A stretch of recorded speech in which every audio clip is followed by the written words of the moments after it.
Did you know that in freestyle swimming, it's not your muscles that determine how far you go, but the way your hands move through the water, quietly, yet decisively shaping everything? When we move past the age of 60, we no longer swim to compete. We swim to feel healthier, to breathe more deeply, to remind ourselves that we still have control over our bodies. And yet, so many people tell me, I swim regularly. I'm not lazy. So why do I still feel tired and slow? The answer is usually not about strength. It's about the path your hands take under the water. If you swim freestyle, you may not realize this yet. About 70% of your propulsion comes from that very hand path. Before we go any deeper, I'd like you to share in the comments. How many times a week do you swim freestyle? And what makes you feel the most tired when you swim? When we talk about swimming after 60, the first thing we need to be honest about is that our bodies have changed. Not worse, just different. The shoulder joints are not as flexible as they once were. Muscles don't respond as quickly. But in return, we gain something younger people often lack: patience and a refined sense of awareness. Movement science shows that after 60, muscle strength gradually declines. But the nervous system can still maintain precise control if trained properly. What does that mean? It means you don't need to swim harder. You just need to swim smarter. And in freestyle swimming, swimming smarter begins with the hands. Many people believe that swimming fast means moving the arms fast. But water is not like air. Water is dense, heavy, and honest. If you push it in the wrong direction, it won't help you. It will simply slip past your hands, taking all your effort with it. Imagine rowing a boat. If the paddle goes straight down, the boat doesn't move forward. But if you pull the water backward, the boat glides smoothly ahead. Freestyle swimming works the same way. Your hands are the paddles, and their path determines whether you move forward or just get more tired. In fact, studies in swimming hydrodynamics show that effective propulsion doesn't come from a straight, forceful pull. It comes from creating steady water pressure using both the hand and the forearm. That's why many excellent swimmers don't have large, muscular bodies, yet they move through the water with ease.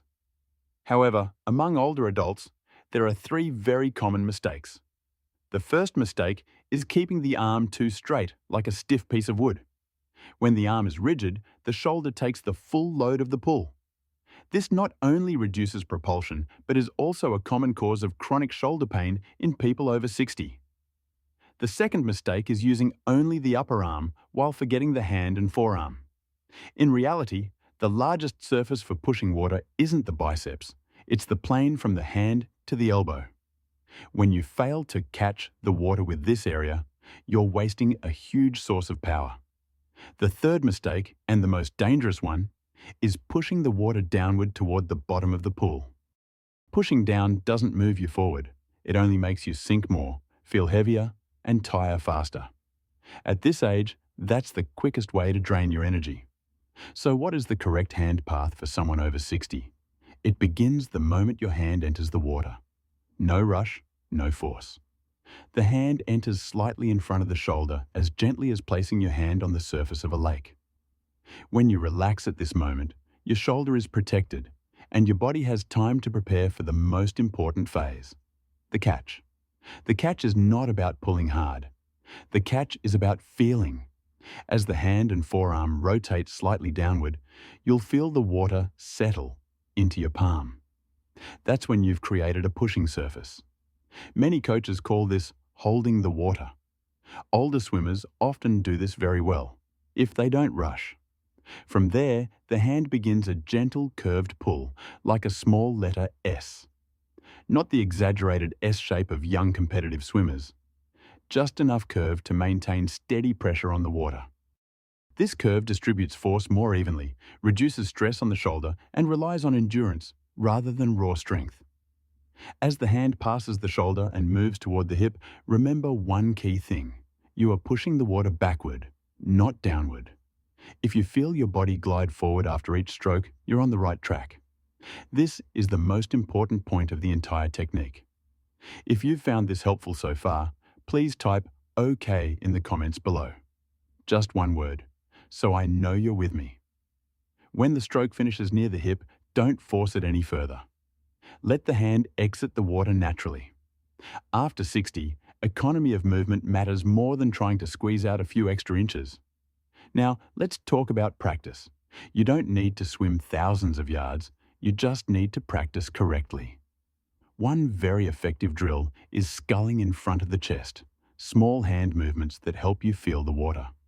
This drill helps the nervous system remember the sensation of water, something age can never take away.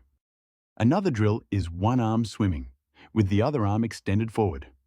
When you use only one arm, you're forced to focus on its path. This is a very safe way to correct technique without overloading the body. And finally, swim slowly.